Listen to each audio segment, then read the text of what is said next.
Bongani and the Voice Inside, a gentle story of self-belief and the quiet power of children's voices.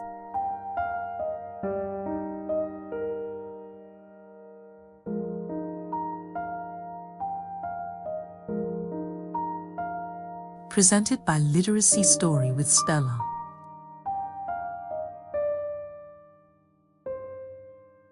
Bongani wasn't the loudest in his class.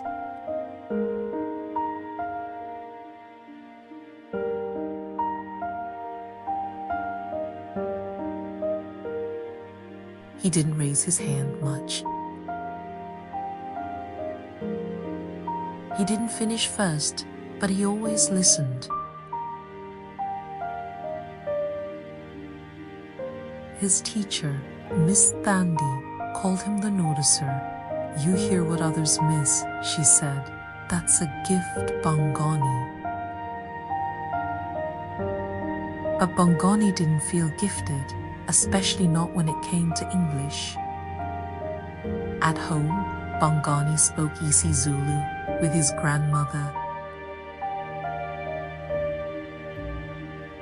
The words flowed easily, like music in his bones. But at school, the words changed. They were heavier, trickier, less like dancing, more like climbing. Every Friday, Miss Thandi asked the class to write in English. Write about your gold, she'd say, or the rain, or a dream. But Bongani's pencil would freeze, and a quiet voice inside would whisper, "You can't spell that, you'll get it wrong, better not try." So Bongani would stare at the page and sometimes write nothing. Miss Thandi never scolded him, but every time she smiled and moved on, Bongani felt smaller. One hot afternoon, walking home under the golden sun, Bongani saw an old man sitting by the village well, playing a wooden flute.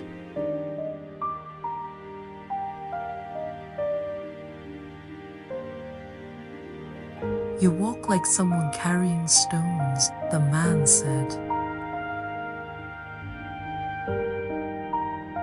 "I guess," Bongani said.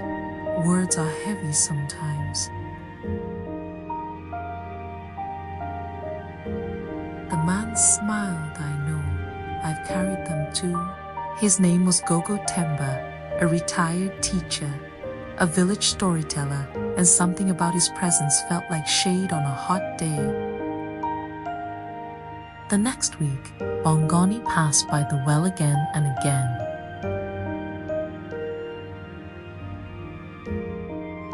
Until one day, he sat beside Temba and said, "I can't write what I feel." "Then speak it first," Temba said. "Let the wind carry your story." So Bongani told a tale about a goat that escaped into the chief's garden. He spoke with laughter, with rhythm, and with pauses like a born storyteller. Temba smiled. "There," he said, "you wrote it already with your voice." So began their daily practice. Each afternoon, Bongani shared a new story. Some in isiZulu, some in broken English. And Temba never corrected. He listened, then gently guided. "Say it how you feel it, then find the English that fits, not fights." One day, Bongani brought something new, a letter to himself. He read, "You are not behind, you are becoming. You don't have to be the fastest, you just have to keep going." Temba placed a hand on his shoulder. "That voice is the real one, not the one that says you can't." The next Friday, Miss Thandi gave them another writing prompt. This time, Bongani closed his eyes, took a deep breath, and he wrote. Not perfectly, not quickly, but with heart.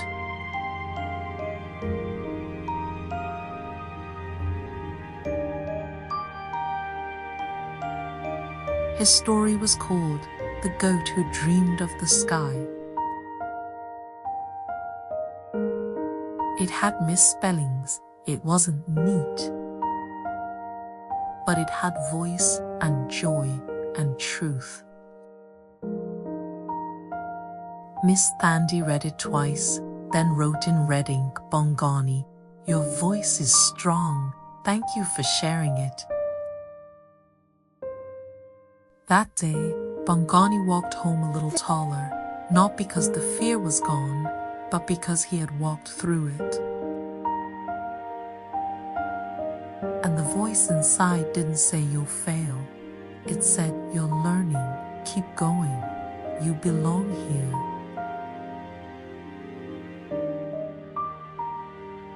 Some children shine with stories they can't yet write. Some carry languages that aren't tested. Some hide their brilliance behind self-doubt, but all children deserve to be seen, heard, and believed in. There is a Bongani in every classroom, in every village, in every home.